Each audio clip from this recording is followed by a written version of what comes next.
We've now had a few days to digest the NCAA COI report. We're going to get into that as well as the new revelation from CBS Detroit that Central Michigan was the one who did, in fact, hire Connor Stalions to go to the MSU game. We're going to get into that and a whole lot more on this episode of Locked On Wolverines.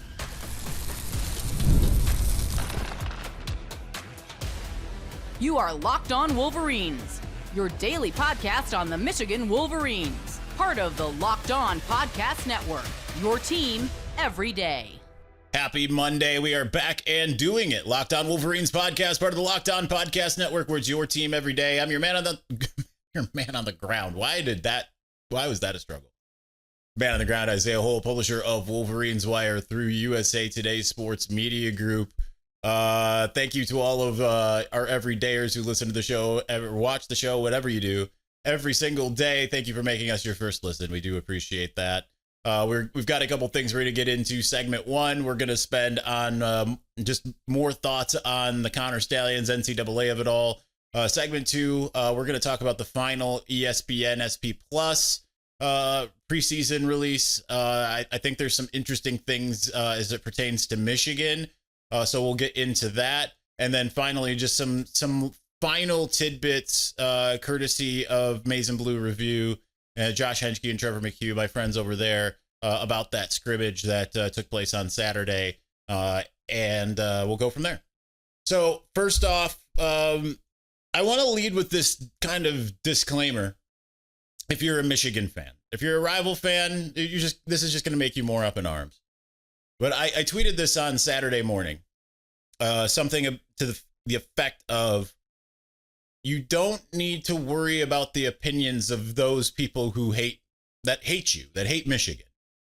If you're a Michigan fan, right? Like, and that goes for the national media people who are not only like they're feeling emboldened. They didn't get what they thought they were going to get, but I kind of had warned there will be some spin there.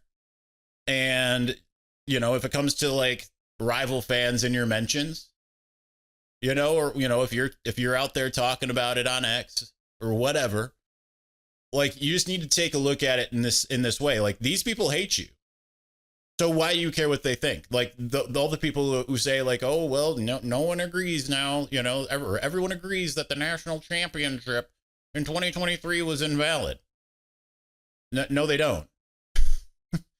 Because the NCAA even, and this is kind of one of my big takeaways, talked out of both sides of its mouth. I agree with again, as we do often on this show, give a shout out to Steve Dace, because he had a really good point on Friday, both on his show as well as he said this to me directly.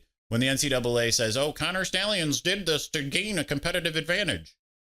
And it's like, well, yeah, that's what everyone does all the time in football.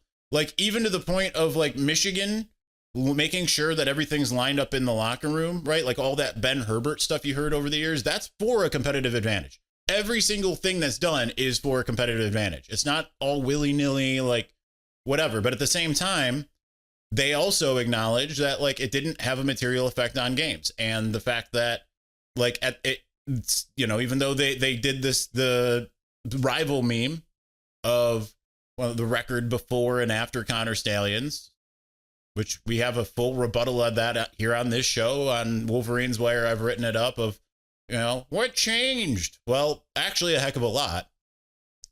But then they admit that it was still a fair and square, like it didn't materially affect games what he was doing. And you can tell by the aftermath, and many others have pointed out, like the Vegas lines didn't move and all that kind of stuff. So a lot of people are still operating under, because like they say, you cheated. That's a nebulous you.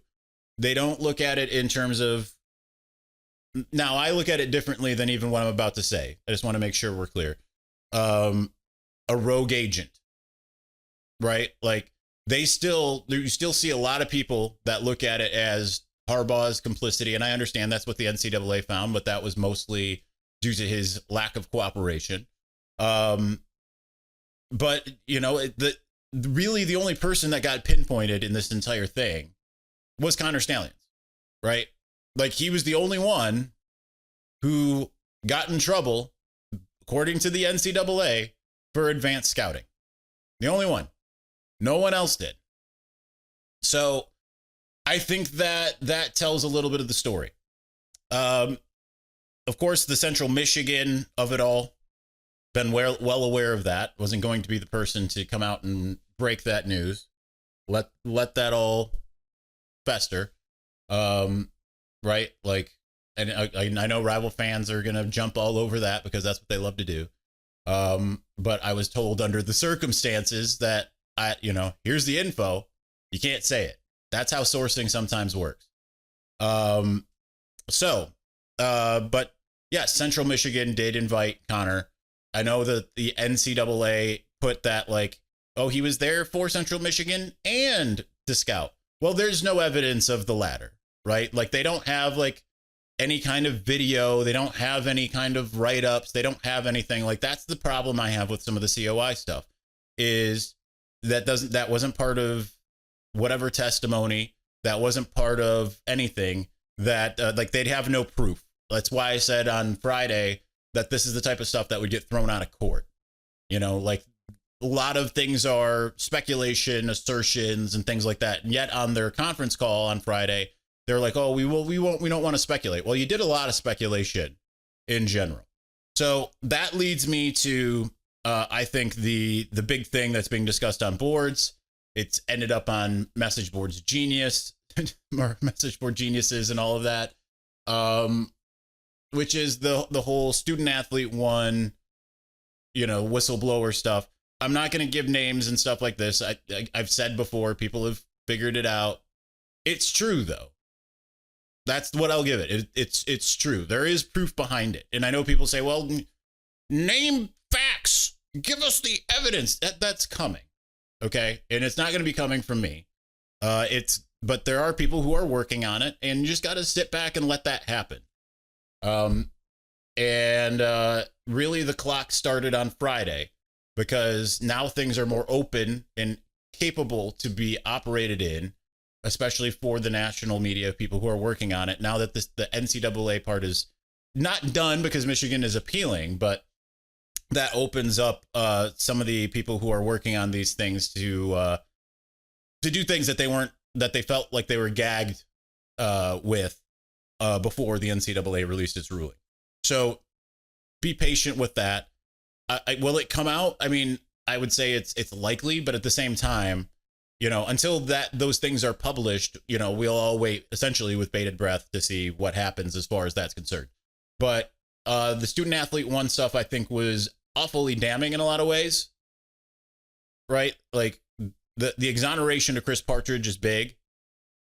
And the fact that it was, student athlete one, that's what happened. Student athlete one came out and said that Partridge instructed his unit, the linebacker group, to lie to NCAA investigators, and the NCAA found that just was not the case. And there was evidence, very explicit evidence, proving that wasn't the case. So that makes you have to question who and why did that happen? And there's other stuff like having a recorded phone call of Connor, things of that nature. Michigan's apparently a one-party state, so he was able to be recorded without his knowledge. There's a lot to all of that. So we're going to wait on that. We'll discuss it more as it happens. But now you're kind of starting to see, and like a lot of these things, a lot of that stuff we didn't know in real time back in 2023. We didn't. So I'm not going to sit and be like, we knew this from the get-go. We knew kind of the crux of a lot of the conclusions you're coming to now, if you're on the Michigan boards, are the same conclusions we came to, Connor, Steve Dace, and I, in 2023. But we didn't necessarily have everything right? Like we just knew, everyone was drinking through a fire hose, even us. So we came to a lot of the same conclusions. We just didn't necessarily have all the names right. So it'll be interesting to see what happens from there. All right, that's going to be it for that. We're going to move on and we're going to talk a little bit about actual football because that's coming up in less than 2 weeks. So let's start with the ESPN SP Plus, the final release from Bill Connolly. I think it's got some interesting things there. Let's get to that here in just a moment.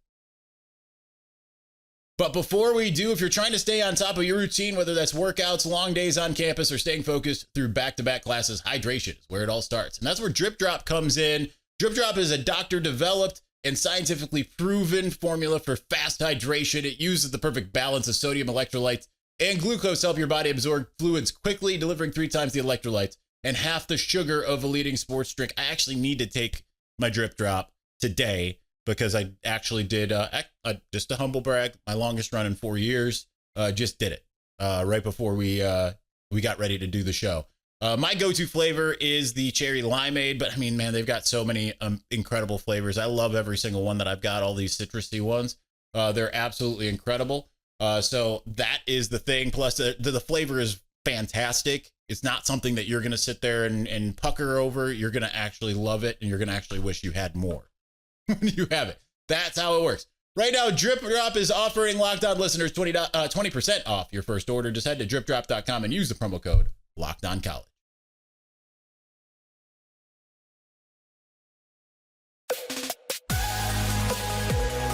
All right.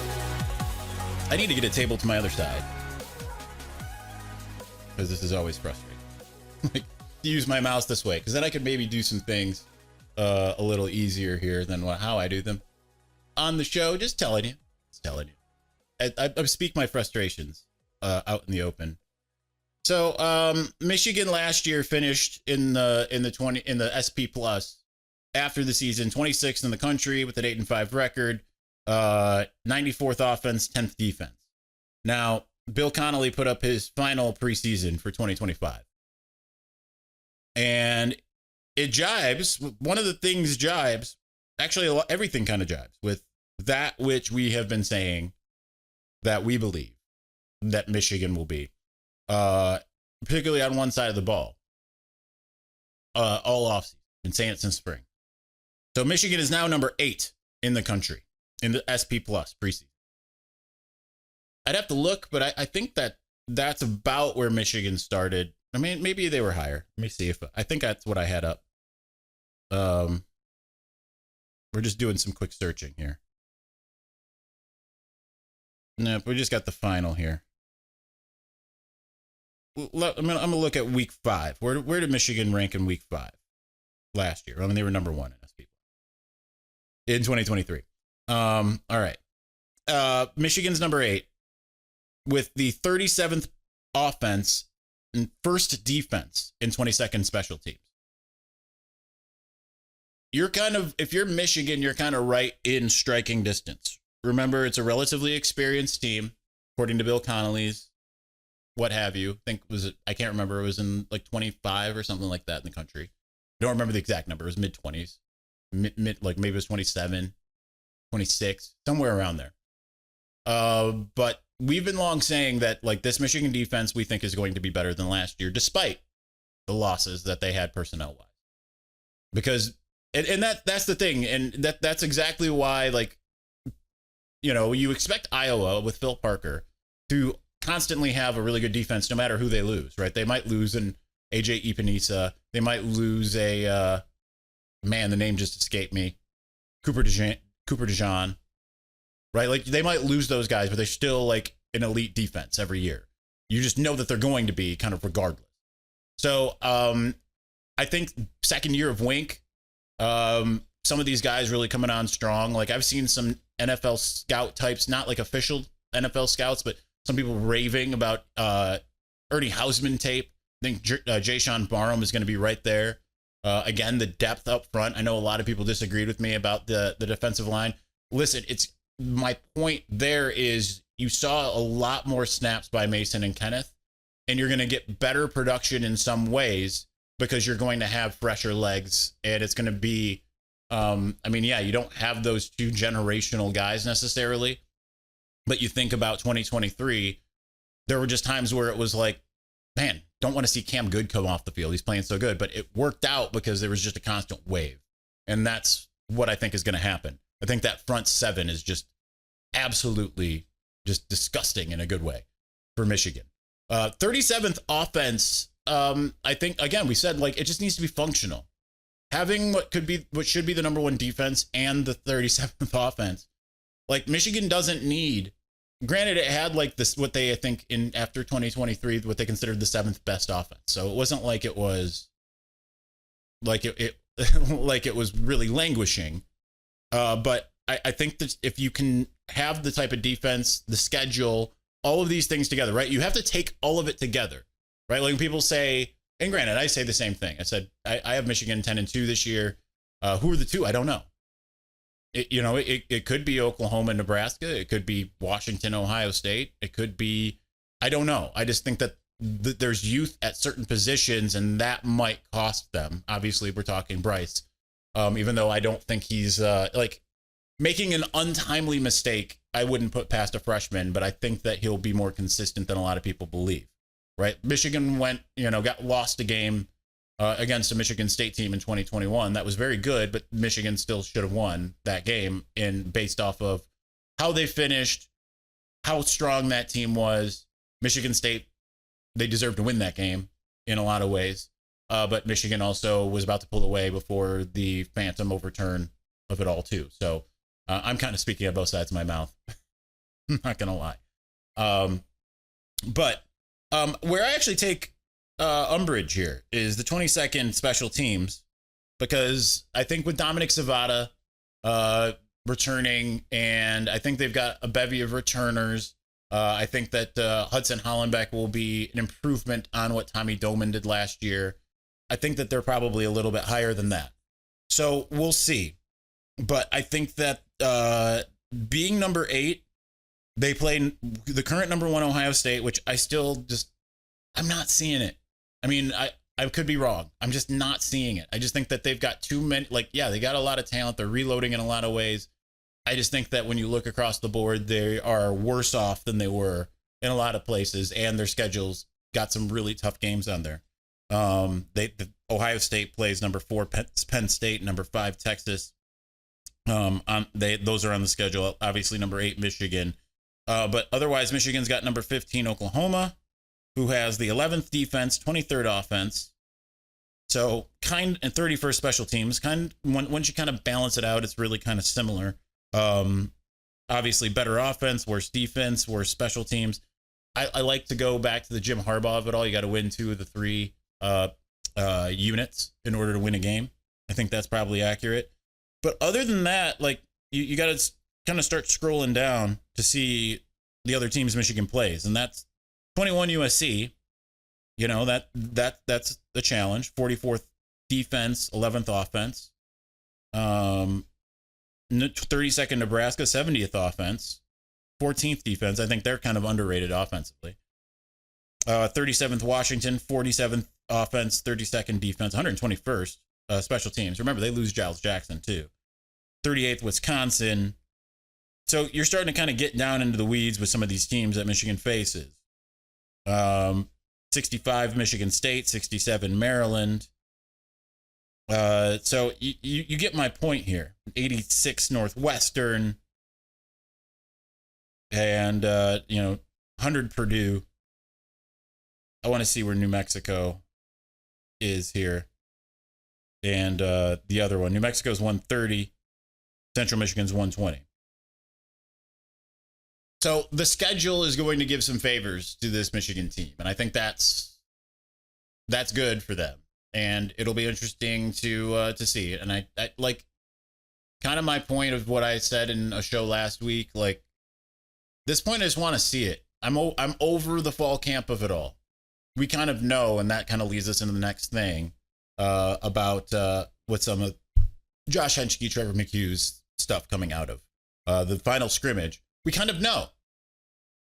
And at that point, I just want to see. Because we're not learning a heck of a lot of new stuff, but there was some new stuff that was learned. I'm not going to get super into it because it is proprietary info at Maize and Blue Review, but some of the stuff is just duh. So we'll just go with that. So anyway, we're going to talk about that here in just a moment. But before we do, have you ever decided at the last minute to head to a ball game with friends or family, whether it's game day and you suddenly realize you want to be in the stands? That's exactly where Gametime comes in. It's the easiest way to grab last minute tickets without the stress. With the money you save on tickets, you can splurge on food, drinks, merch, and even invite a bigger group to come with you. Gametime makes it all possible. Gametime makes buying tickets fast and simple. Prices on the app actually drop the closer you get to first pitch, and they've got incredible last-minute deals, clear seat views, and a lowest price guarantee that takes the worry out of buying.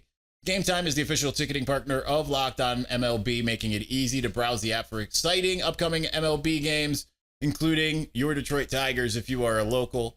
They're looking better and better again. Thank the heavens for that.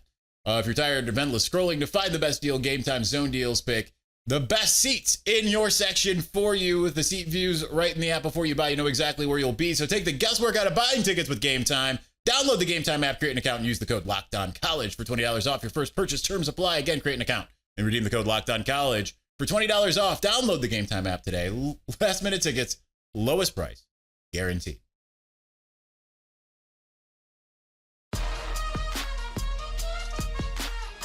It's hard to believe that in a week from now, at this point, I'll be sitting in Ann Arbor waiting for a press conference to start as we get into game week. That is just wild to me.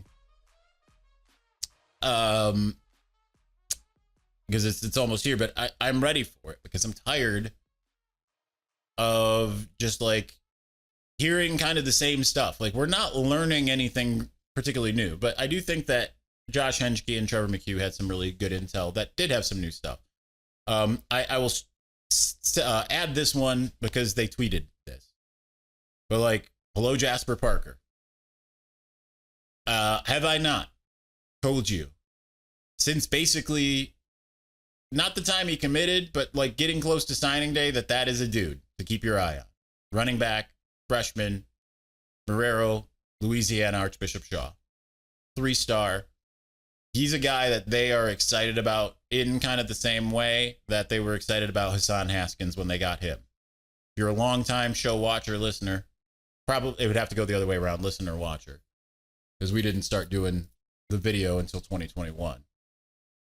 Like, if you go back to 2018, you know how I was telling you about watch out for Hassan Haskins well before we had any reason to have any indications of it. Right? He was still kind of a line. He just switched back from linebacker to running back. But I had the intel there. I'm not patting myself on the back, trust me. But it's similar sources who told me to keep your eye out on Jasper Parker. Like, the love they had for him is big. But otherwise, like, it's a lot of the same stuff. And I just can't wait to see it, right? Like, because, okay, Bryce Underwood, clear number one. Let's see if like, they're not going to tell us beforehand, before next Monday. Because we're not going to have Sharon before that. Does the team know it? I think it's pretty obvious at this point. But, you know, it's the guy who's getting most, if not all, the reps with the ones. Is he the starter? I think that's pretty clear. And it just sounds like he's continuing to impress. As far as wide receivers are concerned, we keep on hearing the same thing. Obviously, McCulley, Samaj Morgan, Fred Moore. But with those latter two, like, man, like, I have way more faith in Donovan McCulley because he's done it before. Man, let's just see it. Let's see those other two receivers do their stuff. Marlon Klein, let's see it, man. Like, that's where it's kind of like these names who are standing out. Like, here's the thing. You get better at football by playing football. There's names like back from like when I was in college or recently out of college.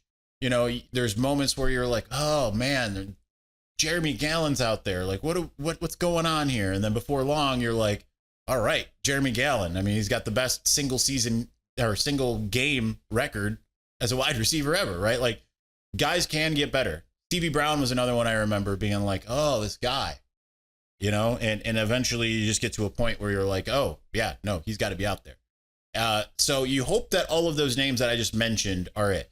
Sounds like the offensive line is exactly what we projected. Link, El Hadi, Crippen, Afobe, Sprague.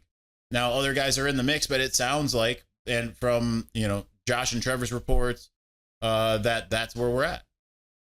So, all right, let's see it. Remember, Link, I want you like this, not like this. That's vertical, not horizontal, if you're listening. So,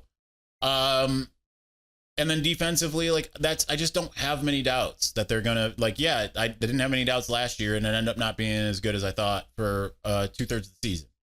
But this year, I just feel like we've seen what these guys can do. They're entrenched. There's some new faces that'll help out. I think that they're in a good spot. So I feel like if the offense needs the defense to carry the load, it will. And then just to add the same caveat that I have added about 20,000 times at this point. That's not hyperbole. I've done it 20,000 times. I counted. I Oklahoma, Nebraska. Those are going to be tough games. Don't think that I'm saying they're not going to be tough games. I just think too many people are putting too much stock into what was a 6-7 team last year and a 7-6 team. Oh, but they want it. Yeah, so does Michigan. Oh, Brent Venables' back is against the wall. Okay, there's a reason for that. Right? Like its back isn't against the wall because of some it's a mystery. Why is his back against the wall? He's winning all the games. No, he's not. So, again, the whole crux comes down to, can Michigan be a road team? It's very simple. Michigan can play, like, if it's the typical split where Michigan plays really well at home and bad on the road, it's not going to be a good year. If it's the 2021 through 2023 scenario where Michigan is good at both, then there you go. It's going to be a good year. But like the opponents that Michigan has, like even if this was like 2018, like you'd feel like pretty good. Like Notre Dame was a very good team in 2018, right? Like if memory serves, they were a college football playoff team. But that was outside of Ohio State. That was one of the two losses. And then Michigan went and did its business. 2019, Michigan wasn't a great road team, right? They went to Wisconsin and got waxed when they really had no excuse to get waxed the way they did. So which one, what do we see? Do we see 2021 Michigan where they go and they handle business? Or do we see 2019 Michigan where they get waxed by a team that is essentially middling? That's going to tell us the whole story of the season. All right, that's going to do it for us today. We're going to be continuing on as we prepare for the season. Kind of hard because, like I said, we know we know everything that they want us to know. So the question now is that all real? Will they do all of that stuff? Will they look as good as they say? We will find out. But tomorrow the plan will be to react to more of the, unless there's some other breaking news, to react to more of the what we get from Brian John Marie and Steve Kasula today. Wednesday, I haven't talked to him about this, but my plan, so he could be learning about this with all of you, it would be Jack Tuttle. We'll finally, hopefully, bring the mailbag. I was going to do one on Saturday, but then I thought better of it because all of my mentions are Buckeyes and Spartans, and I didn't want to drown you out with all a bunch of ridiculousness and add all that extra work. So we will bring the mailbag back this week, and then Friday is YOLO. But that's the plan for the week. Anyway, thanks for watching. Thanks for listening. We will talk to you again soon. Peace.